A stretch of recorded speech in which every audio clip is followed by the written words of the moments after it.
Hello good morning everyone. स्वागत है आप सभी का इंडियन एंटोमोलॉजिस्ट और एग्री पावर जयपुर के ऑनलाइन कोचिंग प्लेटफॉर्म पर। आज हम डिस्कस करने वाले हैं जो अभी रिसेंटली कल ही 29 जून को जो एग्ज़ाम लगा था, Rajasthan pre PhD entrance exam, ठीक है, एंटोमोलॉजी के लिए। उसका हम पेपर क्या करने वाले हैं, पूरा एक्सप्लेनेशन के साथ में डिस्कस करने वाले हैं। इसके अंदर आपको पता चलेगा कि किस तरीके के क्वेश्चन पूछे गए थे, क्या क्वेश्चन का लेवल रहा था और उनके एक्सप्लेनेशन क्या होंगे और आंसर्स क्या होंगे। ठीक है, तो जिन्होंने भी ये एग्जाम दिया था तो आप अपने एवेल्यूशन कर सकते हैं कि आपके कितने क्वेश्चन सही हो रहे हैं और क्या आपका कॉन्सेप्ट आपने लगाया, किस तरीके से क्वेश्चन का आंसर सही होगा। ठीक है, तो आइए शुरुआत करते हैं। देखो, फर्स्ट क्वेश्चन है आपके पास में, insects are thought to have originated in. आपके पास में ऑप्शन दिए हुए हैं, कैम्ब्रियन, टेरेसिक, डेवोनियन और जुरासिक। तो देखो, आपके पास जो फर्स्ट क्वेश्चन है, फर्स्ट क्वेश्चन का जो राइट आंसर जाएगा वो जाएगा आपके पास में डेवोनियन। ठीक है, डेवोनियन जो पीरियड है, डेवोनियन पीरियड में क्या समझा जाता है, इंसेक्ट्स का ओरिजिन समझा जाता है। ठीक है, अगर यहाँ पर क्वेश्चन कैसा होता है, यहाँ पर डायरेक्ट आपसे पूछा है विंग्स, सॉरी इंसेक्ट पूछा है।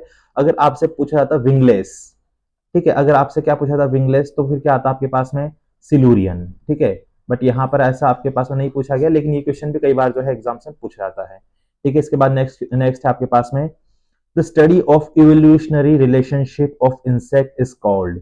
भाई जो इंसेक्ट्स में किस तरीके का उनका इवोल्यूशन हुआ है, तो इन सब की जो स्टडी होती है उसको क्या कहा जाता है। ठीक है, आपके पास में देखो ऑप्शन दिया हुआ है, पहला टेक्सोनोमी। तो टेक्सोनोमी इसका आंसर नहीं होगा, वो इसलिए नहीं होगा क्योंकि टेक्सोनोमी में क्या होता है कि इंसेक्ट्स को उसके डिफरेंट जो उसका हेरायरिकी है, हेरायरिकी के बेसिस पर उसको अरेंज करना, वो तो टेक्सोनोमी होता है। बी ऑप्शन है आपके पास फेलोजेनी।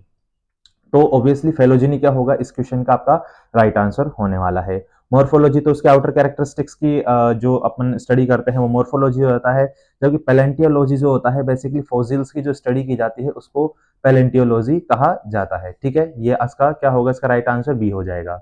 इसके बाद हम चलते हैं नेक्स्ट क्वेश्चन की तरफ, थ्री की तरफ। Which of the following group is the most closely related to the insect based on molecular phylogeny?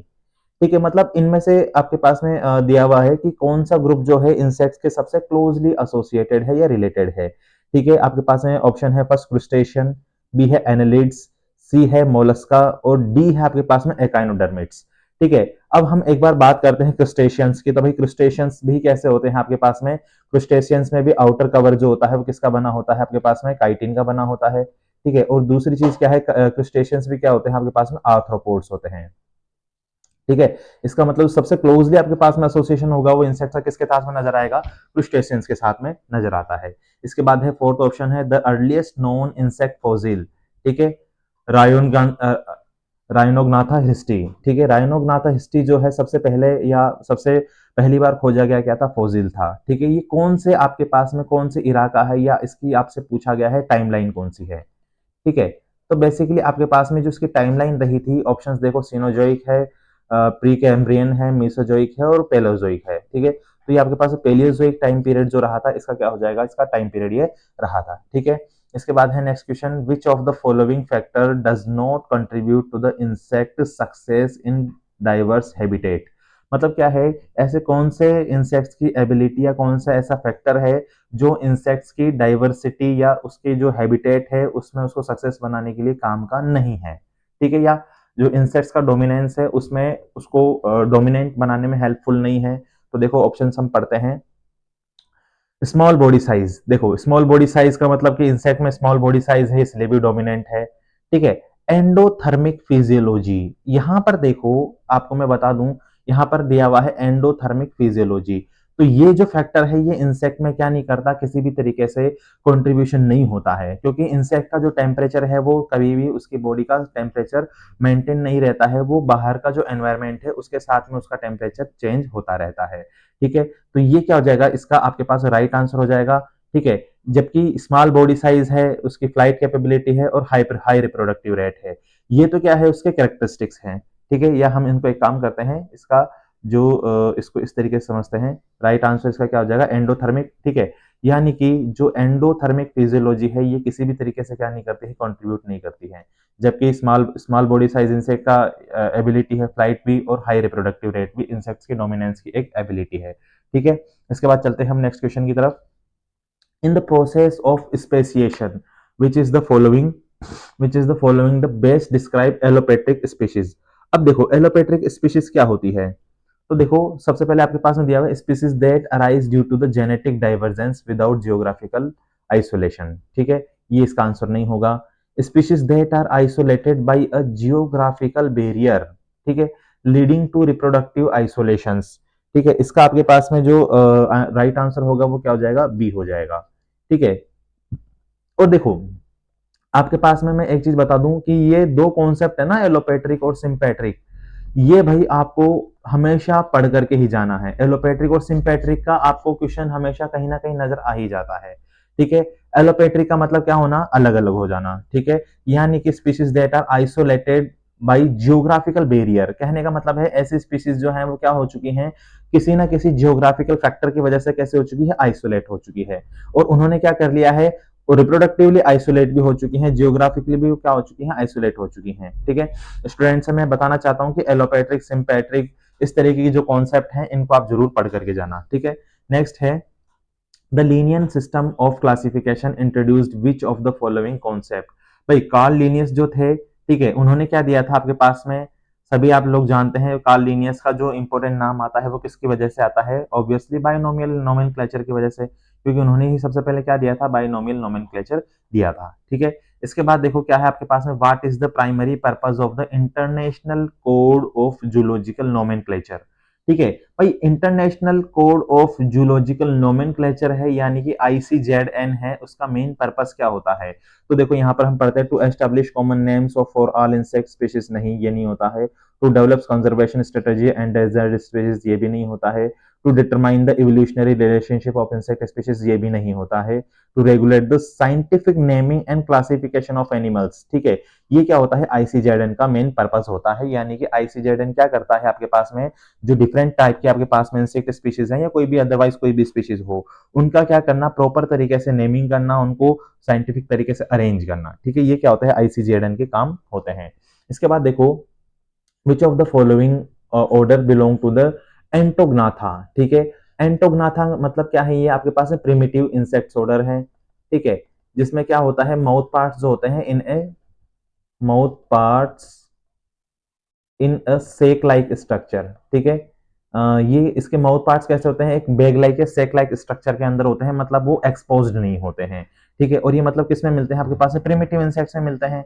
अब प्रिमिटिव इंसेक्ट ऑर्डर कौन कौन से, देखो कोलम्बोला, प्रोट्यूरा, डिप्लूरा, इसके बाद सोकोप्टेरा, थेरिप्टेरा और थाइसेनोप्टेरा, ये तो होगा नहीं, ओडोनाटा, एफेमेरोप्टेरा, थाइसेनोरा, ये भी नहीं होगा, ब्लाटोडिया, मेंटोडिया और आइसोप्टेरा, ये नहीं होगा, ये तीनों इसलिए नहीं होंगे क्योंकि ये सारे के सारे कैसे आपके पास में एक्टोग्नेथस हैं, ठीक है, जबकि आपके पास में एक्टोग्नेथस में है, जबकि आपसे क्या पूछा है, एंटोग्नेथस, तो एंटोग्नेथस के लिए फर्स्ट वाला जो ऑप्शन है कोलम्बोला, प्रोट्यूरा और डिप्लोरा, ये क्या हो जाएगा आपके पास में, एंटोग्नेथस हो जाएगा, ठीक है। इसके बाद है next, what is the distinguish feature of insect in the order Collembola, भाई कोलम्बोला जो है उनके अंदर क्या इंपॉर्टेंट इंसेक्ट जो है इसकी क्या कैरेक्टरिस्टिक्स होते हैं, ठीक है, तो देखो सबसे पहले तो मैं आपको बता देना चाहता हूँ कोलम्बोला में आपके पास में क्या आते हैं आपके पास में, जो आपके पास में देखो कोलम्बोला जो इंसेक्ट हैं वो कैसे होते हैं, प्रिमिटिव टाइप के इंसेक्ट हैं, ठीक है, ठीक है, प्रिमिटिव टाइप के इंसेक्ट्स हैं। अब देखो यहाँ पे flat bodies with modified legs for running, नहीं ऐसा नहीं होता है इनमें, ठीक है, इसके अंदर देखो आपके पास में तीन स्ट्रक्चर पाई जाती है, फर्स्ट थर्ड और फोर्थ सेगमेंट पर, सी एफ आर जिसको आप कह सकते हो, या सी आर एफ सॉरी, जिसको आप, ठीक है, यहाँ पर कोलोफोर होगा फर्स्ट सेगमेंट पर, रेटिनाकुलम और फर्कुला, ये तीनों स्ट्रक्चर जो है कोलम्बोलन इंसेक्ट्स में पाई जाती है, तो देखो ये पहला तो होगा नहीं, large compound eyes and membranous wing, wingless insect होता है, ये long cerci use for defense, ये भी नहीं है, wingless with a forked structure known as furcula for the jumping, और ये जो फर्कुला होती है कौन से सेगमेंट पर होती है, फोर्थ सेगमेंट पर, तो इस क्वेश्चन का राइट आंसर क्या हो जाएगा आपके पास में, डी हो जाएगा, ठीक है। इसके बाद है which insect order known for the mimicry and camouflage as a twigs and leaves, यानी ऐसे कौन से इंसेक्ट ऑर्डर हैं जो क्या कर सकते हैं आपके पास में जो ट्विग्स और लीव्स की क्या कर सकते हैं आपके पास में, मिमिक्री कर सकते हैं, ठीक है, तो देखो डर्मिप्टेरा, डर्मिप्टेरा में कौन आते हैं, ईयरविग्स आते हैं, ठीक है, तो ये क्या नहीं होगा, आपका आंसर नहीं होगा है फास्माटोडिया, फास्माटोडिया में आपके पास में क्या आते हैं, लीफ एंड स्टिक इंसेक्ट, ठीक है, लीफ एंड स्टिक इंसेक्ट आते हैं, तो आपका आंसर क्या हो जाएगा, बी हो जाएगा, ठीक है, जबकि ऑर्थोप्टेरा में ग्रास और कौन आते हैं आपके पास में, लोकस्ट आते हैं, मेंटोडिया में क्या आता है, मेंटिस, जबकि मेंटिस हमेशा क्या नहीं होता है, कैमोफ्लेज का यूज एज अ ट्विग्स और लीव्स की तरह नहीं करता है। जबकि फाज्माटोडिया के जो इंसेक्ट होते हैं, जिसमें कौन आता है आपके पास में, लीफ एंड स्टिक इंसेक्ट आते हैं, वो सारे के सारे किस तरीके के नजर आते हैं आपके पास में, ट्विग्स और लीव्स की तरह नजर आते हैं। इसके बाद में 12 नंबर का क्वेश्चन जो है, what is the primary distinguish feature of insect of the order Dermaptera. अब डर्मिप्टेरन इंसेक्ट जो होते हैं, इनको क्या कहा जाता है, ईयरविक कहा जाता है। ठीक है, इनको क्या कहा जाता है, ईयरविक कहा जाता है। अब देखो, ईयरविक जो होते हैं, पियर्सिंग सकिंग माउथ पार्ट्स नहीं पाए जाते हैं। लॉन्ग विंग्स विद स्केल्स ये भी नहीं पाए जाते हैं, ये लेपिडोप्टेरा में पाए जाते हैं। Forceps like cerci at the abdominal tip, और ये किसमें पाया जाएगा आपके पास में, मेल में जो है ज्यादा बड़े ये नजर आते हैं। ठीक है, और कैसे होते हैं, बो शेप्ड होते हैं या फोरसेप लाइक होते हैं। तो इसका राइट आंसर क्या हो जाएगा, 12th का सी हो जाएगा। इसके बाद देखो, और देखो स्टूडेंट, जो भी स्टूडेंट अगर प्रिपरेशन कर रहे हैं डिफरेंट एग्जामिनेशन की, जैसे आपके पास में आईसीआर, एसआरबी एंटोमोलॉजी का, तो इसका आपके पास में कोर्स है मात्र 5000 रुपीज में। आईसीआर जेआरएफ एंटोमोलॉजी और निमेटोलॉजी का वो 7000 रुपीज का। आरपीएससी एआरओ और डबल एआरओ पे अभी क्या चल रहा है भाई, डिस्काउंट चल रहा है। और ये जो प्राइस है 7000 की जगह अब कितना हो गया है, मात्र 5000।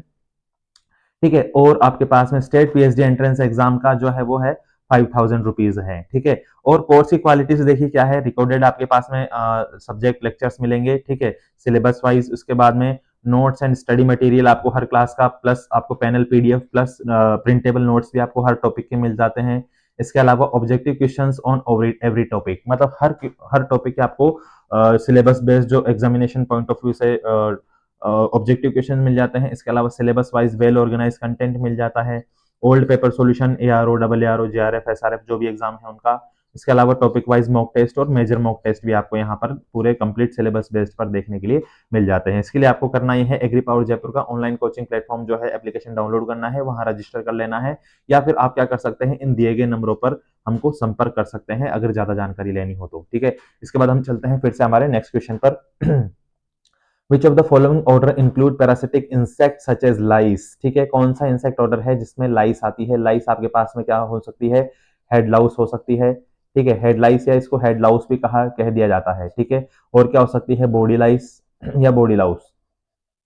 थाइसेनोप्टेरा में कौन आते हैं, थ्रिप्स आते हैं। ठीक है, तो ये तो हमारा क्या नहीं होगा, होगा नहीं इसका। ट्राइकोप्टेरा में ये भी नहीं होगा। स्पिनोप्टेरा में कौन आता है आपके पास में, फ्लियाज आते हैं। ठीक है, और फ्लियाज कैसे होते हैं, पैरासिटिक इंसेक्ट होते हैं, बट हमसे क्या पूछा गया है, लाइस पूछा गया। तो लाइस किस में आता है आपके पास में, थ्रिप्टेरा में आता है। आई बात समझ में। इसके बाद है नेक्स्ट है, which abiotic factor most directly influence and distribution of insect. ठीक है, अब देखो, which abiotic factor most directly influence distribution of insect, ऐसा कौन सा अबायोटिक फैक्टर है जो क्या करता है, इंसेक्ट की पॉपुलेशन को डायरेक्टली और इनडायरेक्टली दोनों ही तरीके से क्या कर सकता है, अफेक्ट कर सकता है। ठीक है, आपके पास में ऑप्शन है, temperature and humidity, competition with other species, predation pressure, और अवेलेबल ऑफ शेल्टर्स। ठीक है, अवेलेबिलिटी ऑफ शेल्टर्स। यहाँ पर हमसे पूछा गया एबायोटिक फैक्टर है, तो यहाँ पर सबसे इंपॉर्टेंट एबायोटिक फैक्टर जो होते हैं इंसेक्ट की लाइफ में, जो इन्फ्लुएंस करते हैं, वो टेम्परेचर और ह्यूमिडिटी। क्योंकि अधिक ज्यादा टेम्परेचर और लो टेम्परेचर दोनों पर ही क्या कर सकता है, इंसेक्ट जो है सर्वाइव नहीं कर सकता है। और इंसेक्ट को रिप्रोडक्शन के लिए, एग लेइंग के लिए और सर्वाइव के लिए प्रॉपर ह्यूमिडिटी के साथ में टेम्परेचर भी होना जरूरी है। इसलिए दोनों के दोनों क्या है, इंपॉर्टेंट आपके पास में इसके क्या है, इन्फ्लुएंसिंग फैक्टर्स बन जाते हैं। ठीक है, इसके बाद देखो, which of the following families of the order Noctuidae यानी moths is known for the causing economical damage to the crops. यहाँ पर भाई मेंशन कर दिया गया है, किसके बारे में बताना आपको, नॉक्टुड्स के बारे में बताना है। ठीक है, तो देखो, पायरिलिडी ये है आपके पास स्नाउट मोथ, तो स्नाउट मोथ तो आपके पास में नॉक्टुड फैमिली में आते नहीं है।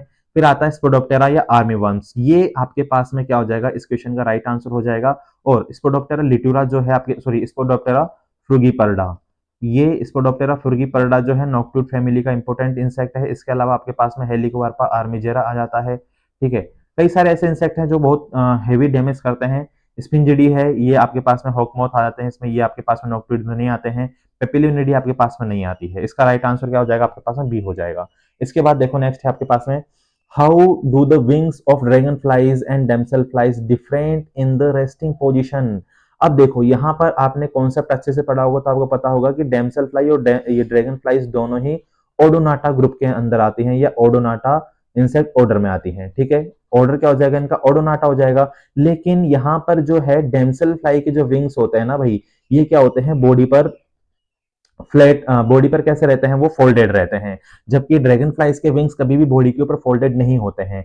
तो देखो ऑप्शन क्या है, बोथ होल्ड्स विंग्स अपराइट, नहीं भाई, ये दोनों अपने विंग्स को होल्ड नहीं कर सकते हैं, ठीक है।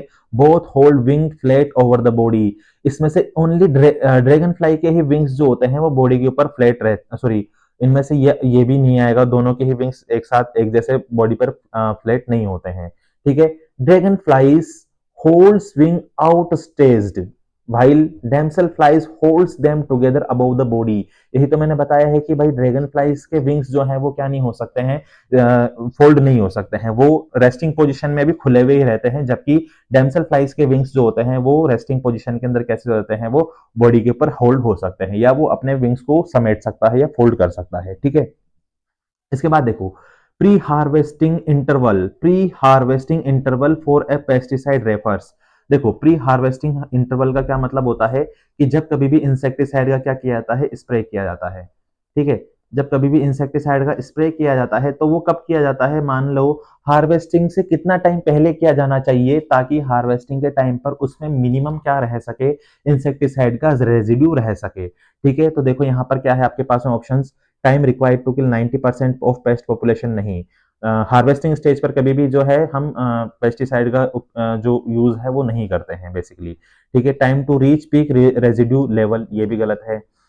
Duration of the systemic action, ये भी गलत है, ठीक है। यहाँ पे ऑप्शन क्या है, minimum duration between the final spray and crop harvest to avoid the residue risk. यही तो मैं आपको बताने की कोशिश कर रहा हूँ कि इंसेक्टिसाइडल स्प्रे है, लास्ट इंसेक्टिसाइडल स्प्रे कब किया जाता है, वो तब किया जाता है या उसमें इतना टाइम पीरियड रखा जाता है कि वो हार्वेस्टिंग तक के टाइम तक उसमें जितना भी रेजिड्यू है वो सारा चला जाए, ठीक है।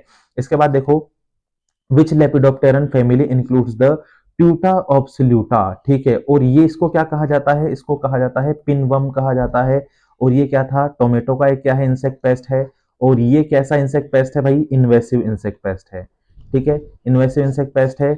अब ये कौन सी फैमिली से बिलोंग करता है, ऑप्शन है गैलिचिडी है, लाइसिनिडी है, स्पिंजिडी है और पायरिडी है। इसका ऑप्शन आपके पास में होगा गैलिचिडी, ठीक है। लाइसिनिडी में कौन आता है आपके पास में, आपके पास में लाइसिनिडी किसकी फैमिली है, इसमें आप बटरफ्लाइज आती हैं, ठीक है, जिसमें आपके पास में क्या आती है, ब्लूज एंड कॉपर्स, ठीक है। इसके अलावा स्पिंजिडी में कौन आते हैं, हॉकमाउथ आते हैं। और पायरिडी में आपके पास में क्या आती है, सल्फर बटरफ्लाइज, या जिसको आप कैबेज बटरफ्लाई भी कहते हैं, ठीक है। इसके बाद है which transformation is often applied to the insect count data with high variance. ये जो आपके पास में क्वेश्चन है 19 नंबर वाला, इसका जो आपके पास में राइट आंसर होगा वो क्या होगा, आर्सेनिक ट्रांसफॉर्मेशन इसको कहा जाता है, ठीक है। इसके बाद देखो, what what feature is the most characteristics of beetle in the family Curculionidae, ठीक है। यहाँ पर आपके पास में दो चीज ऑप्शन में दिख रही है, एक तो बीटल है और एक क्या है, कुरकुलिनिडी। इसका मतलब इसका ऑर्डर कौन सा होगा, तो इसका ऑर्डर आपके पास में कोलियोप्टेरा हो जाएगा, ठीक है, कोलियोप्टेरा इंसेक्ट ऑर्डर हो जाएगा। अब देखो इसमें कुरकुलिनिडी जो होती है, इसमें कौन से बीटल्स आते हैं, इसके बीटल्स को क्या कहा जाता है, विविल्स कहा जाता है, ठीक है। और विविल्स के कुछ खास आपके पास में कैरेक्टरिस्टिक होते हैं, जैसे कि ब्राइट मेटेलिक कलरेशन नहीं पाया जाता है, enlarge wing legs for jumping, ये भी नहीं पाया जाता। इसमें है लॉन्ग स्नाउट और rostrum with chewing mouth parts, ये क्या हो जाएगा, इसका राइट आंसर हो जाएगा, ठीक है। और clubbed antenna arising from the thorax, ये भी गलत हो जाएगा, ठीक है। इसका राइट आंसर क्या आ जाएगा, सी इसका राइट आंसर हो जाएगा। नेक्स्ट आपके पास में, in target site resistance a common mutation conferring the resistance to the pyrethroid is. यहां पर देखो काफी कॉन्सेप्चुअल बेस्ड क्वेश्चन है, ठीक है। यहां पर जितने भी आपके पास में ऐसे इंसेक्ट हैं जिनके ऊपर कंटिन्यूसली अगर हम पायरेथ्रोइड्स का यूज करेंगे, तो पायरेथ्रोइड्स का यूज करने से उनमें क्या आता है, रेजिस्टेंस देखने के लिए मिलता है, ठीक है। या फिर कौन से उनके अंदर स्ट्रक्चर्स हैं जो इसको मतलब पायरेथ्रोइड्स का जब हम यूज करते हैं तो उसमें इंसेक्ट्स के अंदर पाई जाती है। तो देखो बेसिकली यहाँ पर आपके पास में KDR mutation in voltage gated sodium channels, ठीक है, ALDH mutation metabolic enzymes, acetylcholine first mutation acetyl Colin esterase और RDL mutation in Gauba receptor. यहाँ पर जो आपके पास में जो नॉकडाउन पायरेथ्रोइड का एक्शन कैसा होता था, नॉकडाउन इफेक्ट आता है, ठीक है। पायरेथ्रोइड का इफेक्ट कैसा होता है, नॉकडाउन इफेक्ट आता है। तो यहाँ पर जो है आपके पास में नॉकडाउन, जो आपके पास mutation in voltage gated sodium channels जो होते हैं उनके अंदर पाया जाता है। और मैं आपको बता दूं पायरेथ्रोइड्स का और डीडीटी जो होता है उनका मोड ऑफ एक्शन कैसा होता है, सिमिलर टाइप का होता है। वो इसलिए होता है क्योंकि वो क्या करते हैं, दोनों ही एक्सोनिक जो सरफेस होती है उसके ऊपर सोडियम और पोटेशियम चैनल्स को ओपन छोड़ देते हैं, जिसके वजह से कंटिन्यूअसली सोडियम चैनल जो है वहां से सोडियम का लीकेज होता रहता है और कंटिन्यूअसली जो आपके पास में न्यूरॉन्स की इंपल्सेस हैं वो जनरेट होती रहती हैं, ठीक है। इसके अलावा देखो नेक्स्ट है आपके पास में विच फैमिली इंक्लूड्स सा फ्लाइज नोन दैट डिस्टिंक्टिव सा लाइक ओविपोजिटर। और ये जो सा लाइक ओविपोजिटर होता है ये आपके पास में किसमें पाया जाता है, फैमिली टेंथ्रेडिनिडी, ठीक है। और ये टेंथ्रेडिनिडी जो है एक इंपॉर्टेंट किसका इंसेक्ट है, ये हाइमेनोप्टेरा का इंसेक्ट है। और हाइमेनोप्टेरा में एक सिंगल इंसेक्ट ऐसा है जो कैसा होता है आपके पास में, डिस्ट्रक्टिव इंसेक्ट होता है, ठीक है। इसके अलावा देखो family Chalcidoidea is the best known for the type of behaviour. भाई चेल्सिडोडिया आपके पास में क्या है, सुपर फैमिली है, ठीक है। चेल्सिडोडिया आपके पास में क्या सुपर फैमिली है। और चेल्सिडोडिया फैमिली की ही एक फैमिली है ट्राइकोग्रामेटिडी, ठीक है, ट्राइकोग्रामेटिडी फैमिली है। अब ट्राइकोग्रामेटिडी में कौन आते हैं, एग पैरासिटोइड आते हैं। इसका मतलब ये अगर आपको कॉन्सेप्ट अगर क्लियर है इतना, तब फिर आप इसके ऑप्शंस पढ़िए। ये है प्रेइंग ऑन द इंसेक्ट, ये नहीं होगा। फीडिंग ऑन द प्लांट सेप, ये नहीं होगा।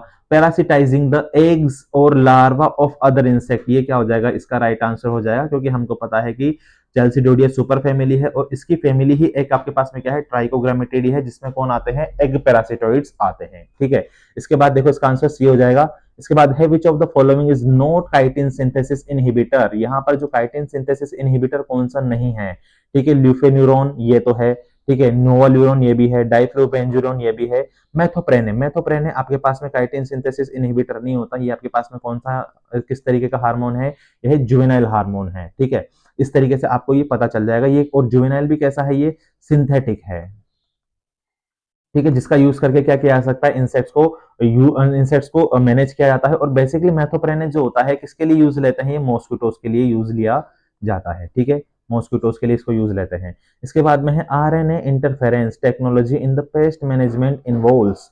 भाई आरएनए इंटरफेरेंस जो अभी कैसी है, ये आपके पास में रिसेंट टेक्नोलॉजी है जिसका आजकल जो है सबसे ज्यादा यूज किया जा रहा है।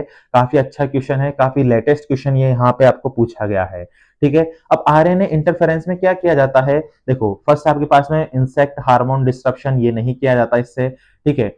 इसके अलावा silencing expression of essential genes in the pests, ये जो है आपके पास में इस क्वेश्चन का क्या हो जाएगा, राइट आंसर हो जाएगा। क्योंकि क्या किया जाता है, जो भी इंसेक्ट्स होते हैं उनकी जो एक्सप्रेसिंग जीन्स होती है उनको साइलेंट कर दिया जाता है या फिर उनको डिस्टर्ब कर दिया जाता है। तो इंसेक्ट्स को क्या किया जा सकता है, डिफरेंट स्टेजेस पर या उसके अर्ली स्टेजेस पर उसके मोलिकुलर लेवल पर क्या किया जा सकता है, उसकी पॉपुलेशन को मैनेज किया जा सकता है, ठीक है। उसके बाद देखो accelerating expression of essential gene in insect pest, ये भी गलत है। इनहांसिंग प्लांट सेकेंडरी मेटाबोलाइट्स, ये भी क्या हो जाएगा, इसका आंसर नहीं होगा, ठीक है। फिर है the term synonym in zoological nomenclature refers, ठीक है, मतलब जो जूलॉजिकल नोमेनक्लेचर जो होता है उसके अंदर टर्म जो है सिनोनिम, सिनोनिम का मतलब देखो क्या होता है, common name use for the different species, ये नहीं होगा इसका। Different species with similar feature, ये भी नहीं होगा। Different name of the same species, ये क्या हो जाएगा, इसका राइट आंसर हो जाएगा, ठीक है। इसके अलावा देखो नेक्स्ट आपके पास में chronic exposure to a pesticide residue in food is regulated using। यहां पर हमसे क्या पूछा जा रहा है, क्रोनिक एक्सपोजर ऑफ पेस्टिसाइड, और वो भी किसमें, हमारे फूड में, ठीक है। मतलब ये ऐसा एक्सपोजर है जो क्या है आपके पास में, आप फूड में क्या कर रहे हो, किसी केमिकल को या किसी इंसेक्टिसाइड को कंज्यूम कर रहे हो, जिससे आपको क्या नहीं हो रहा है, किसी भी तरीके का कोई फैक्टर लॉस तो नहीं हो रहा है या आपकी हेल्थ पर किसी तरीके का कोई नुकसान नहीं हो रहा है। तो इसको क्या कहा जाता है, तो एलडी50 इसको नहीं कहा जाता। एक्सेप्टेबल डेली इंटेक, ये क्या हो जाएगा आपके क्वेश्चन का, इसका राइट आंसर हो जाएगा। क्रोनिक रेफरेंसेस डोज, ये भी नहीं है। एक्यूट रेफरेंसेस डोज, ये भी इसका आंसर नहीं होता है। तो इसका आंसर क्या हो जाएगा, बी हो जाएगा, ठीक है। Insect that excrete uric acid as their nitrogenous waste tends to found in environments where, भाई देखो यूरिक एसिड जो है इंसेक्ट्स में, ठीक है, क्या है ये इंपॉर्टेंट, क्या है, इसका वेस्ट प्रोडक्ट है। और वेस्ट प्रोडक्ट क्यों बनता है, यूरिक एसिड ही क्यों बनता है वेस्ट प्रोडक्ट, क्योंकि हम जानते हैं इंसेक्ट का साइज छोटा है और इंसेक्ट हमेशा से क्या चाहते हैं कि उनकी बॉडी के अंदर वाटर लॉस कम से कम हो। ठीक है, तो क्या है ये, इसको क्यों पाया जाता है, prevents the water losses. Water loss को कम करने के लिए क्या पाया जाता है, उसमें यूरिक एसिड पाया जाता है। अब वाटर लॉस कहां होगा, जहां पर पानी की ऑलरेडी क्या आती है, कमी होती है, वाटर स्कैरिसिटी जहां होती है, वहां पर क्या किया जाता है, इंसेक्ट्स में यूरिक एसिड का एज अ वेस्ट प्रोडक्ट जो है वो पाया जाता है, जबकि एक्वेटिक इंसेक्ट्स में यही आपको जो है अमोनिया मिल जाएगा। ठीक है, फूड स्कैरिस में, ये फूड स्कैरिसिटी में नहीं होता है। The temperature is extremely high, इस कंडीशन में भी नहीं होता है, क्योंकि एक्सट्रीमली कंडीशन के अंदर क्या होता है, इंसेक्ट सर्वाइव नहीं कर पाते हैं। वाटर इज एबुडेंट, जहां वाटर ज्यादा है तो वहां आपको क्या देखने के लिए मिलेगा, अमोनिया देखने के लिए मिलता है, ना कि यूरिक एसिड देखने के लिए मिलता है। ठीक है, इसके बाद है नेक्स्ट है, which of the following is the primary evolutionary function of the tympanum. ठीक है, टिम्पेनम यहां पर पूछा गया है इन टेटिगोनेडी कैटाडिड्स। ठीक है, अब ये आपको पहले बात तो पता होना चाहिए, टिम्पेनम क्या है, एक आपके पास में हियरिंग ऑर्गन है, हियरिंग ऑर्गन है। ठीक है, और दूसरी चीज है टेटिगोनेडी, आपके पास में क्या होते हैं, ये होते हैं आपके पास में लॉन्ग हॉर्न्ड, ये है आपके पास में लॉन्ग हॉर्न ग्रास ओपर। ठीक है, और लॉन्ग हॉर्न ग्रास ओपर कौन से ऑर्डर में आते हैं, ऑर्थोप्टेरा में आते हैं। ठीक है, अब यहाँ पर टिम्पेनम पाया कहां जाता है, ये चीज भी आपको पता होना चाहिए। इससे पहले मैं आपको बता देना चाहता हूं इसका राइट आंसर क्या होगा, प्रीडेशन और अवॉइडेंस, ये इसका नहीं होगा। मेट अट्रैक्शन एंड कम्युनिकेशन और echolocation for the navigation, detection of air currents. ठीक है भाई, ये जो है प्रीडेशन के लिए नहीं होता है, मेट अट्रैक्शन के लिए और कम्युनिकेशन के लिए भी ये नहीं होता है। ठीक है, इकोलेशन फॉर द नेविगेशन, ये जो है इसका सी जो हो जाएगा, क्या हो जाएगा, राइट आंसर हो जाएगा, क्योंकि बेसिकली टिम्पेनम एक हियरिंग ऑर्गन है और जिसका यूज जो है इंसेक्ट क्या करने में करता है, बॉडी बैलेंस में और चीजों को नेविगेट करने में या ढूंढने में इसका बेसिकली यूज किया जाता है। डिटेक्शन ऑफ एयर करंट, ये भी नहीं होगा। डिटेक्शन ऑफ एयर करंट के लिए तो इनके ऊपर क्या पाए जाते हैं, इंसेक्ट में छोटे छोटे हेयर्स पाए जाते हैं, तो इसका राइट आंसर आपके पास में क्या हो जाएगा, सी हो जाएगा। अब जो भी स्टूडेंट जो हैं राजस्थान से हैं, ठीक है, या जिनकी एमएससी कैसी है, एंटो से है, और या फिर कैसे है एमएससी जिनकी किससे है, जूलॉजी से है। ठीक है, दोनों ही केस में जो स्टूडेंट हैं वो दोनों ही इस एग्जाम के लिए एलिजिबल है। और जो स्टूडेंट आपके पास में आरपीएससी, एआरओ और डबल एआरओ की प्रिपरेशन कर रहे हैं, तो उनके लिए हम एक बहुत ही इफेक्टिव कोर्स लेकर के आए हैं, जिसमें आपके एंटोमोलॉजी और राजस्थान जी के दोनों ही आपके पूरा सिलेबस बेस्ड कवर की जाएगी, जिसमें आपको recorded videos, notes, objective questions on every topic, syllabus wise organised content, old paper solution, topic wise mock test और मेजर मॉक टेस्ट जो है ये आपको सारा उसमें मिलने वाला है। और कोर्स की प्राइस मात्र 5,000 रहने वाली है, टाइम कम है आपके पास, तो जल्द से जल्द अभी इस कोर्स को लॉग इन करिए और आपके कोर्स को पढ़ना शुरू कर दीजिए। क्वालिटी कंटेंट आपको मिलने वाला है, यहाँ पर किसी भी तरीके की क्वालिटी के साथ कोई कॉम्प्रोमाइज नहीं किया गया है। एग्जाम के अंदर एज इट इज आपको क्वेश्चन यहाँ से मिल जाएंगे, ये आपको इस क्वेश्चन की क्या है, इस कोर्स की गारंटी है। ठीक है, इसके बाद हम चलते हैं next, which layer of the insect cuticle undergoes the digestion recycling during the molting, यानी जब भी मोल्टिंग होती है तो क्या होता है, डाइजेशन होता है। ठीक है, और डाइजेशन कौन सी स्टेज, कौन सी सरफेस का होगा, एपिक्यूटिकल, एपिक्यूटिकल का नहीं होता है, एक्सोक्यूटिकल का भी नहीं होता है, एंडोक्यूटिकल जो है, एंडोक्यूटिकल का क्या होता है, डाइजेशन होता है। और यहाँ पर आपके पास में एंजाइम जो है काइटिनेज, ठीक है, काइटिनेज और प्रोटीएज, दो एंजाइम जो है वर्क करते हैं। ठीक है, जो और इन एंजाइम्स को रिलीज कौन करता है, इनको करता है आपके पास में एपिडर्मिस करता है। ठीक है, तो ये क्या हो जाएगा, एंडोक्यूटिकल इसका राइट आंसर हो जाएगा। नेक्स्ट आपके पास में juvenile hormone is insect primarily, ठीक है, ये क्या करता है, ट्रिगलिंग द मोल्टिंग, मोल्टिंग नहीं करता है, मोल्टिंग किससे होती है, एक्डाइसन हार्मोन से होती है। ठीक है, inhibit Metamorphosis, stimulate the Metamorphosis और नन ऑफ द अबोव। यहां पर आपके पास में जो है जुवेनाइल हार्मोन का मेन फंक्शन क्या होता है, इनहिबिट द मेटामॉर्फोसिस। क्यों, क्योंकि ये एग में, एग स्टेज में सबसे ज्यादा होता है। ठीक है, फिर जैसे लार्वा, लार्वा में इसकी स्टेज कम हो जाती है और एडल्ट तक आते आते जो जुवेनाइल हार्मोन है बहुत कम हो चुका होता है, वहां पर सिर्फ ये एज अ गोनेडोट्रोपिन ही वर्क करता है। इसके अलावा देखो नेक्स्ट है, which gland is commonly associated with the production of pheromone in insect, की कौन सी ग्लैंड जो है फेरेमोन प्रोडक्शन में कैसी होती है आपके पास में, इफेक्टिव होती है, किसमें ये फेरेमोन आपके पास में से निकाले जाते हैं। ठीक है, सेलाइवरी ग्लैंड से कोई भी आपके पास में क्या नहीं होता है, फेरेमोन का सिक्रेशन नहीं होता है। कार्पोरालाटा में भी फेरेमोन का कोई सिक्रेशन नहीं होता है। एक्सोक्राइन ग्लैंड और एंडोक्राइन ग्लैंड, तो एंडोक्राइन ग्लैंड का तो कौन सा होता है, हार्मोन, और ऐसे हार्मोन जो बॉडी के अंदर है, ये बॉडी के अंदर जो होंगे केमिकल रिलीज उनको तो हार्मोन्स कहा जाएगा। अगर बॉडी से बाहर अगर कोई हार्मोन रिलीज हो रहा है तो उसको क्या कहा जाता है, फिरेमोन कहा जाता है। और इस क्वेश्चन का राइट आंसर क्या हो जाएगा, एक्सोक्राइन ग्लैंड हो जाएगा। ठीक है, इसके बाद में है insect stores energy in the form of, insect जो है किस फॉर्म में जो है एनर्जी को स्टोर करके रखते हैं। तो देखो फर्स्ट है ऑप्शन है आपके पास में glycogen and lipids, glucose and amino acids, proteins and sugars और स्टार्च एंड ट्राइग्लिसराइड। ठीक है, तो इसका जो राइट आंसर आपके पास में जाएगा वो क्या हो जाएगा, ग्लाइकोजन एंड लिपिड्स हो जाएगा। ठीक है, इसके बाद देखो नेक्स्ट है आपके पास में 34, antixenosis as a mechanism of host plant resistant refers to.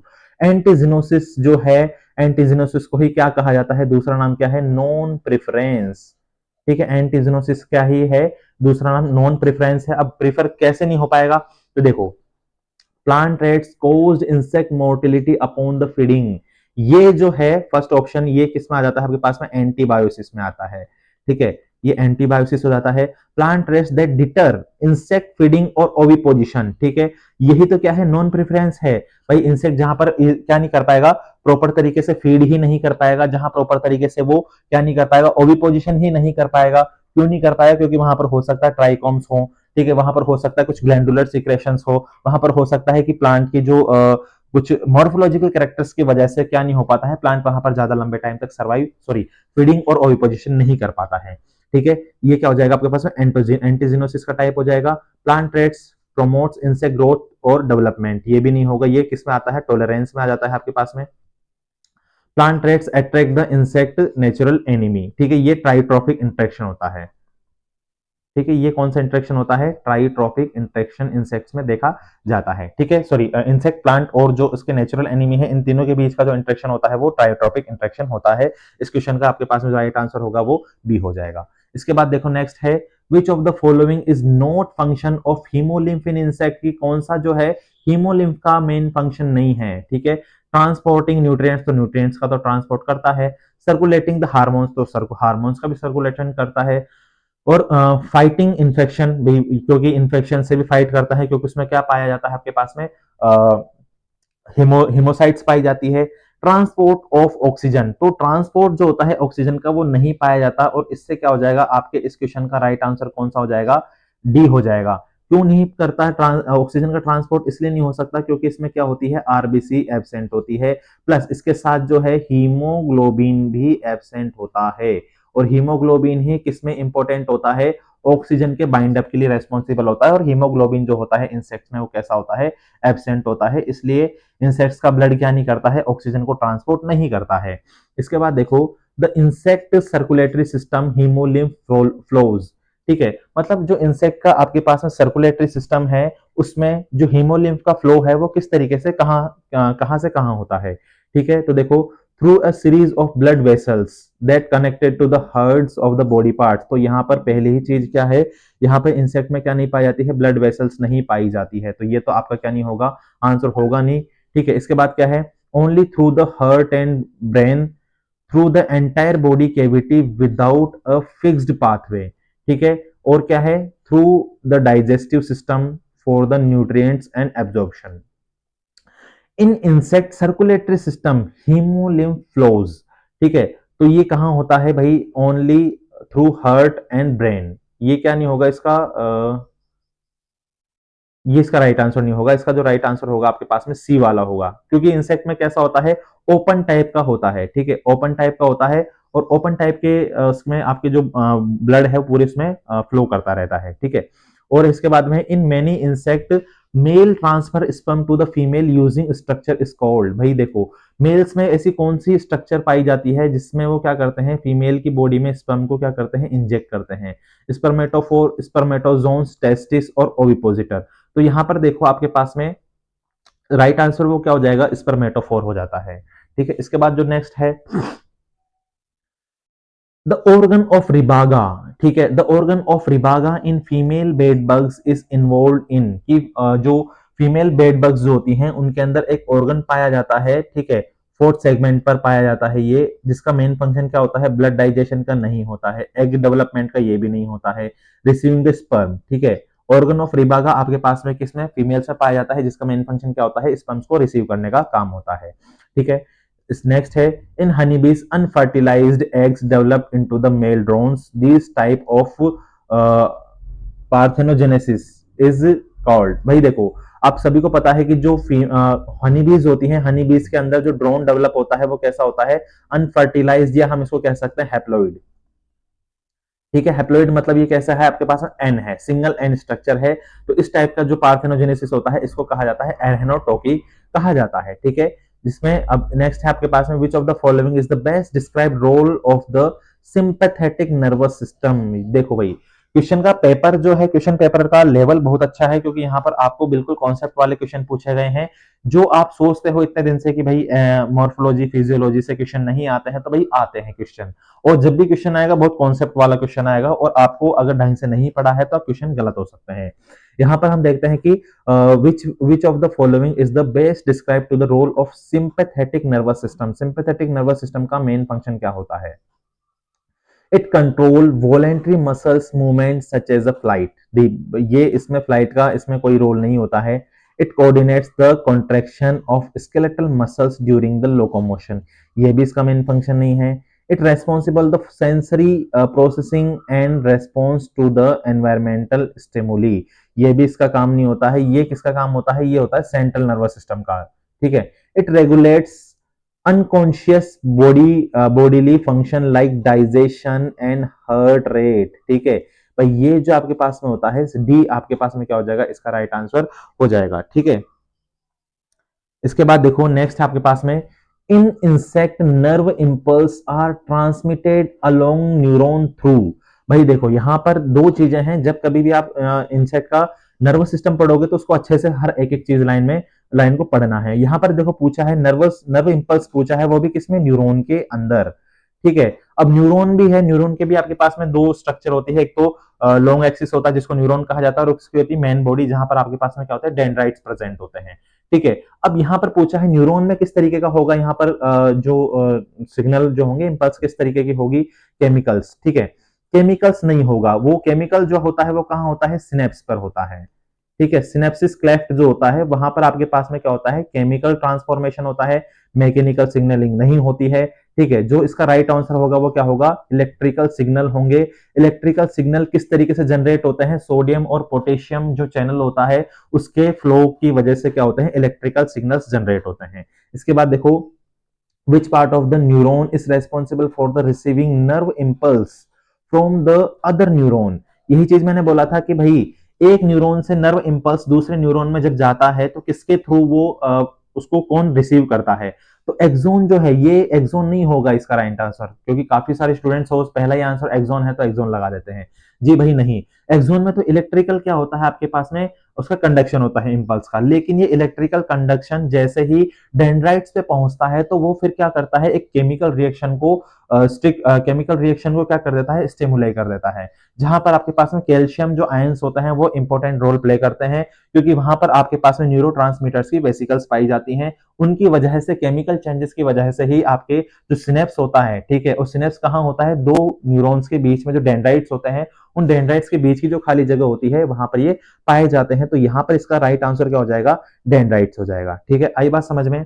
इसके बाद देखो नेक्स्ट है आपके पास में glutamate and gamma amino butyric acid. ठीक है, जिसको क्या कहा जाता है, गाबा कहा जाता है, are example of neurotransmitter that are primarily involve in. भाई सिंपल सी बात है, गाबा आपके पास में क्या है, एक तरीके का न्यूरोट्रांसमीटर आपके पास में है। ठीक है, जिसका आपके पास में राइट आंसर देखो क्या होगा, inhibiting the action potential, excitatory inhibitory signaling in the central nervous system, sensory processing और रेगुलेटरी हार्ट रेट। ठीक है, तो इनहिबिशन ऑफ एक्शन पोटेंशियल तो इसका होगा नहीं। ठीक है, इसका गाबा जो है, गाबा एमिनोब्यूटेरिक एसिड का काम क्या होता है, एक्साइटेटरी और इनहिबिटरी सिग्नलिंग में इसका यूज किया जाता है। और कई सारे इंसेक्टिसाइड ऐसे हैं जो डायरेक्ट आपके पास में गाबा बेस्ड या जो गाबा एमिनोब्यूटेरिक एसिड जो चैनल्स होते हैं उनके रिसेप्टर्स को क्या कर देते हैं, मॉडिफाइड कर देते हैं। ठीक है, तो इस तरीके से क्या है कि इंसेक्ट्स के अंदर जो एक्साइटेटरी स्टेज जो है वो बनी रहती है। ठीक है, बेसिकली गाबा का मेन फंक्शन क्या है, क्लोरीन आयन जो होता है, भाई जहां पर भी गाबा आ जाता है वहां पर आपके पास में क्लोरीन आयन की फंक्शनलिटी आपको देखने के लिए मिलती है। ठीक है, इसके बाद देखो नेक्स्ट क्या है, विच ऑफ द फॉलोइंग की difference between the organophosphates and carbamates. अब ऑर्गेनोफॉस्फेट्स और कार्बामेट्स दोनों ही क्या करते हैं, आपके पास में एक इंसेक्टिसाइड का टाइप है और इंसेक्टिसाइडल ग्रुप है। ठीक है, तो देखो organophosphate is bind acetyl Colin esterase irreversibly while carbamates binds reversibly. ठीक है, carbamates binds to the acetyl Colin esterase irreversibly while, ये तो आपके पास में गलत हो जाएगा। ठीक है, organophosphate have shorter duration of action than carbamates, ये भी रॉन्ग है। Carbamates are less toxic than organophosphate due to their irreversible binding। भाई ये भी इसमें गलत है, तो आपके पास में राइट आंसर क्या हो जाएगा, वो हो जाएगा ऑर्गेनोफॉस्फाइड एसिटिल इरिवर्सिबली। कहने का मतलब क्या है, अगर एसिटिल कोलिन एस्टरेज आपके पास में जो एंजाइम है, अगर उसके साथ ऑर्गेनोफॉस्फेट बाइंड हो जाते हैं तो फिर से वो क्या नहीं हो सकते, अनबाइंड नहीं हो सकते हैं। जबकि कार्बामेट्स जो हैं, कार्बामेट्स रिवर्सिबल होते हैं, मतलब वो बाइंड हो भी सकते हैं, मतलब बाइंड उसके साथ एसिटिल कोलिन एस्टरेज के साथ बाइंड हो जाते हैं और अनबाइंड भी इजीली हो सकते हैं। तो मेजर डिफरेंस आपके पास में क्या है, इरिवर्सिबल और reversible binding of the organophosphate and carbamates with the acetyl Colin esterase enzyme. ठीक है, जिसका मेन फंक्शन क्या होता है आपके पास में, एसिटिल कोलिन एस्टरेज एंजाइम जो है आपके पास में इंसेक्ट की जो सिग्नलिंग होती है उसमें, नर्व सिग्नलिंग में इंपॉर्टेंट रोल प्ले करता है। ठीक है, इसके बाद देखो क्या है, during the embryonic development which layer gives rise to the insect cuticle and nervous system.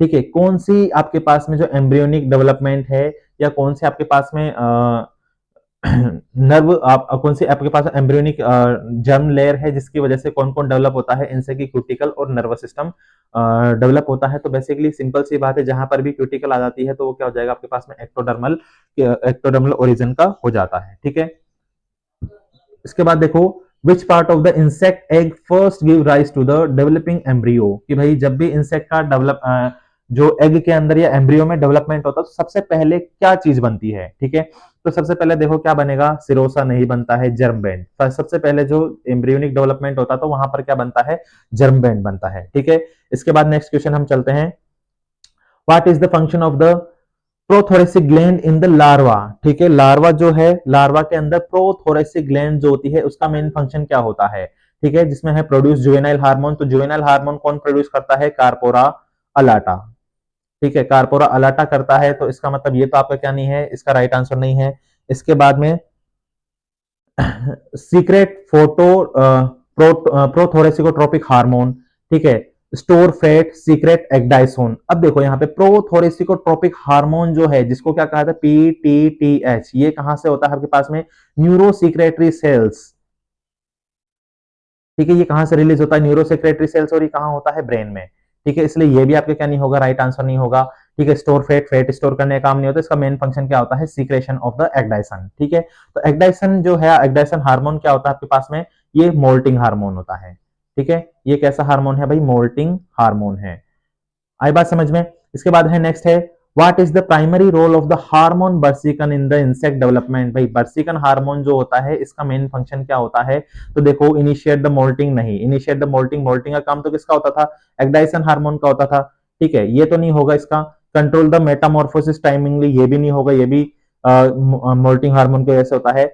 Hardness and darkness of the cuticle and the molting, ये किसका काम होता है, बर्सिकन हार्मोन का मेन फंक्शन होता है। तो इसका आंसर क्या हो जाएगा, सी हो जाएगा। ठीक है, इसके बाद में है biotic potential rarely achieved by achieved in nature due to. यहां पर देखो, बायोटिक पोटेंशियल का मतलब क्या है कि कोई भी इंसेक्ट अपनी फेवरेबल कंडीशन में मैक्सिमम टाइप से क्या कर सकता है, रिप्रोडक्शन कर सकता है, और ये चीज क्या कहलाती है, बायोटिक पोटेंशियल कहलाती है। लेकिन ये बायोटिक पोटेंशियल जो होता है हर इंसेक्ट में या किसी भी लिविंग ऑर्गेनिज्म में रेयरली ही देखने के लिए मिलता है। वो क्यों ऐसा होता है, क्योंकि एनवायरमेंटल कंडीशंस जो होती हैं उसको हमेशा रेजिस्ट करती हैं कि वो क्या नहीं कर पाए, अपना कभी भी जो ऑप्टिमम रिप्रोडक्टिव रेट्स को क्या नहीं कर पाए, अचीव नहीं कर पाए, या फिर वो क्या नहीं कर पाए, अपने पूरे मैक्सिमम पोटेंशियल के साथ में ग्रो अप नहीं कर पाए या रिप्रोड्यूस नहीं कर पाए। इसको मेंटेन करने के लिए जो इंपॉर्टेंट फैक्टर जो होता है वो क्या कहलाता है आपके पास में, एनवायरमेंटल रेजिस्टेंस कहलाता है। ठीक है, ये इंपॉर्टेंट कॉन्सेप्ट है। जेनेटिक स्टेबिलिटी नहीं होगा, डायपोज नहीं होगा, और ओवरफीडिंग भी इसका आंसर नहीं होगा। इसका आंसर क्या होगा आपके पास में, ए, जिसको हम क्या कहते हैं, एनवायरमेंटल रेजिस्टेंस कहा जाता है। इसके बाद देखो, which of the following is a example of density dependent factor, ठीक है। Density dependent biotic resistance factor, ये इंपॉर्टेंट फैक्टर है आपके पास में कि डेंसिटी डिपेंडेंट क्या होता है और डेंसिटी इंडिपेंडेंट क्या होता है। तो भाई डेंसिटी डिपेंडेंट फैक्टर जो होते हैं आपके पास में कैसे होते हैं, बायोटिक फैक्टर्स होते हैं, ठीक है। अब बायोटिक फैक्टर्स में क्या क्या आ सकता है आपके पास में, प्रीडेटर आ सकते हैं, ठीक है, पैरासिटोइड आ सकता है, ठीक है, और कोई कंपटीशन आ सकता है। मतलब जो बायोटिक फैक्टर से रिलेटेड जितने भी आपके पास फैक्टर होंगे जो बायोटिक ऑर्गेनिज्म से रिलेटेड होंगे वो किसमें आते हैं आपके पास में, डेंसिटी डिपेंडेंट फैक्टर। तो टेम्परेचर क्या है, ये इंडिपेंडेंट फैक्टर है, ड्रॉप इंडिपेंडेंट फैक्टर है, पैरासिटिज्म ये कैसा हो जाएगा, इसका राइट आंसर हो जाएगा क्योंकि ये बायोटिक रेजिस्टेंस फैक्टर है और डेंसिटी डिपेंडेंट फैक्टर है, जबकि पेस्टिसाइडल एप्लीकेशन भी नहीं होगा। इसके बाद है insect in arid environment often adapted by, ठीक है, मतलब जो एरिड कंडीशन में आपके पास जो इंसेक्ट्स हैं वो किस तरीके के होते हैं, डेवलपिंग थिन क्यूटिकल, तो ये तो नहीं होगा भाई, थिन क्यूटिकल होगा तो इनमें इजीली वाटर लॉसेस हो जाएंगे, ठीक है। इसके बाद क्या है, reducing water losses through the cuticular modifications, ठीक है। ये क्या होता है भाई, एरिड जोन में पाए जाने वाले इंसेक्ट्स में देखा जाने वाला सबसे इंपॉर्टेंट मॉडिफिकेशन होता है कि या तो वो दिन के टाइम पे निकलेंगे ही नहीं, या अगर निकलते भी हैं तो उनकी जो क्यूटिकल होती है वो इस तरीके से बनी हुई होती है या उनमें कुछ मॉडिफिकेशंस पाए जाते हैं जैसे कि स्पाइंस होना, जो क्या करते हैं कम से कम वाटर लॉसेस के लिए कैसे होते हैं, वो रेस्पॉन्सिबल होते हैं, ठीक है। इसके बाद नेक्स्ट ऑप्शन है इंक्रीजिंग स्पेरिकल्स ओपनिंग, अगर ज्यादा स्पेरिकल ओपनिंग रहेगी तो ज्यादा जो बॉडी से वाटर लॉसेस होंगे। Laying Ang in the water, भाई वाटर स्कैरिसिटी है तो ऑब्वियसली ये ऑप्शन तो रॉन्ग होगा ही होगा क्योंकि इंसेक्ट क्या नहीं कर सकता है, अगर एरिड कंडीशन में है तो वाटर उसके लिए क्या नहीं होगा, एग लेइंग के लिए लिमिटेशन फैक्टर नहीं बनेगा। इसके बाद देखो the most important environmental causes triggering the insect diapause, भाई इंसेक्ट डाइपोज जो होता है वो किस एनवायरमेंटल का कौन सा ऐसा फैक्टर है, ठीक है। आपके पास ऑप्शन है temperature drop, humidity changes, rainfall और फोटोट्रोपिक। तो भाई इंपॉर्टेंट आपके पास में जो सबसे इंपॉर्टेंट फैक्टर बनता है वो बनता है टेम्परेचर ड्रॉप। जैसे ही टेम्परेचर लो होगा तो इंसेक्ट क्या हो जाएगा, हाइबरनेट कर जाएगा, ठीक है। हाइबरनेशन में इंसेक्ट चला जाता है और ये जो चीज है इंसेक्ट डाइपोज के लिए कैसे होती है, इंपॉर्टेंट होती है, ठीक है, क्योंकि टेम्परेचर एक इंपॉर्टेंट फैक्टर है इंसेक्ट के डाइपोजिशन के लिए, ठीक है। जैसे गर्मियों में अगर डाइपोज होता है तो वो एस्टिवेशन कहलाता है, अगर सर्दियों में अगर या लो टेम्परेचर की वजह से डाइपोज होगा, यहाँ पर साफ साफ लिखा हुआ है टेम्परेचर ड्रॉप, इसका मतलब टेम्परेचर ड्रॉप हो रहा है, लो टेम्परेचर के अंदर इंसेक्ट की इनएक्टिविटी या डाइपोज में जाना हाइबरनेशन कहलाता है, ठीक है।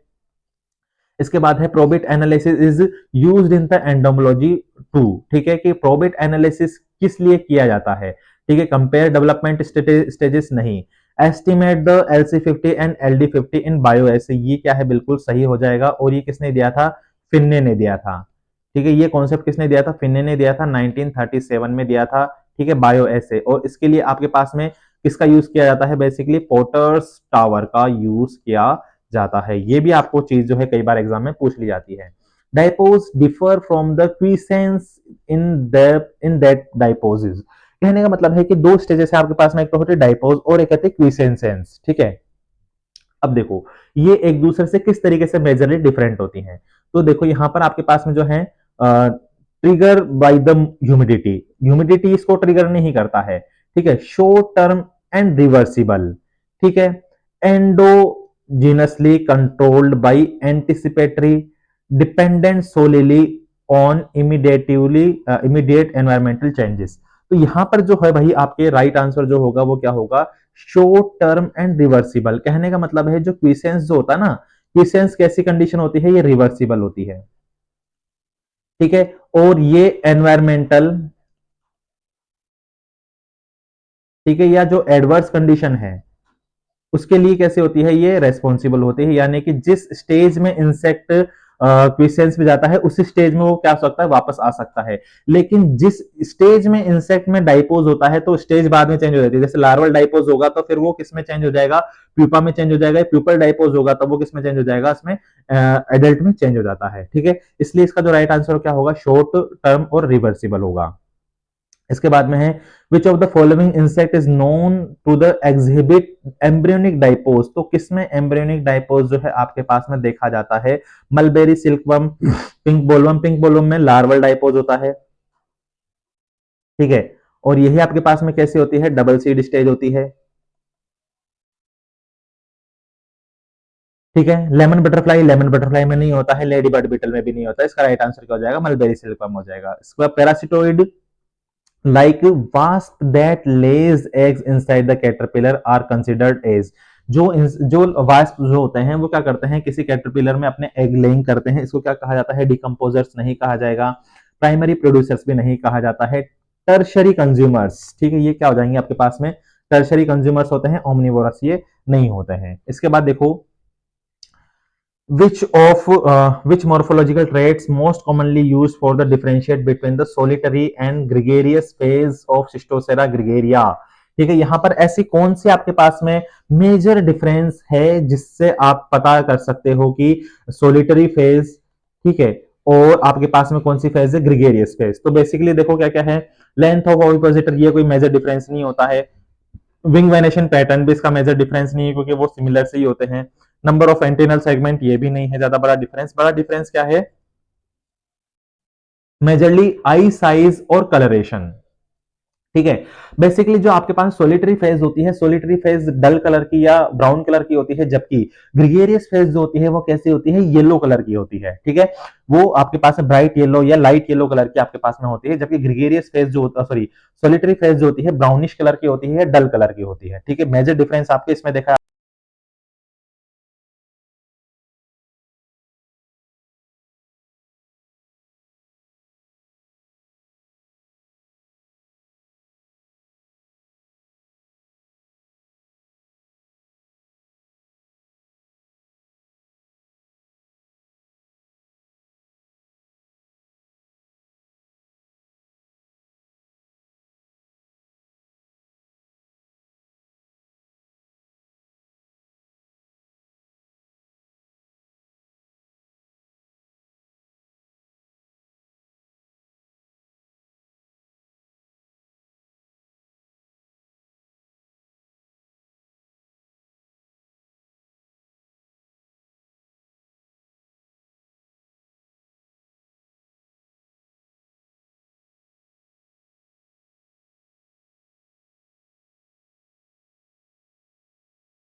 ज्यादा मोटिलिटी के लिए ससेप्टिबल है, और कौन कौन से ऐसे बायोटिक फैक्टर्स हैं जो उसकी मोर्टिलिटी के लिए कॉजेस बनते हैं, ठीक है। उनका आइडेंटिफिकेशन किया जाता है।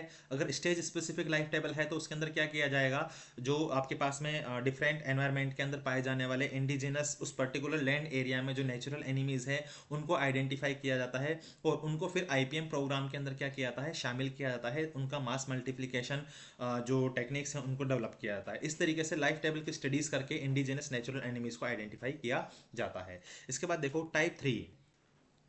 Type three survivorship curve typically indicates कि टाइप थ्री जो सर्वाइवरशिप कर्व होता है बेसिकली किस चीज को इंडिकेट करता है, ठीक है। तो अपन आज की क्लास में तो ये 60 क्वेश्चंस तक ही अपन देखेंगे, बाकी की जो नेक्स्ट क्लास में है उसको हम नेक्स्ट क्या करते हैं आगे डिस्कस करेंगे। इसकी आज की क्लास के लिए इतना ही। Thank you all of you.